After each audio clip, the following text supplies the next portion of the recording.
நலமா இந்த பூமி பந்து எங்கள் கூடை பந்து அந்த வானம் வந்து வந்து சைக்கிளிங் பர்சனை என்கரேஜ் பண்ணுறதுக்காக இந்த போர்டில் வந்து இன்றைக்கி எத்தனை பேர் வந்து சைக்கிள் ஓட்டியிருக்காங்க, அடுத்தது இந்த இயரில் எத்தனை பேர் சைக்கிள் ஓட்டியிருக்காங்கன்னு தெரியும்.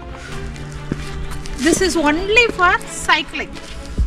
Actually today I didn't take my cycle and come. எப்போ நடந்து நினச்சி வருத்தப்படுறதுக்கும் நாளைக்கு என்ன நடக்கும்னு நினச்சி கவலைப்படுறதுக்கும் என் லைஃப்பில் இடமே கிடையாது. இன்றைக்கி சந்தோஷமாக இருக்கேன்னா அதுதான் முக்கியம்.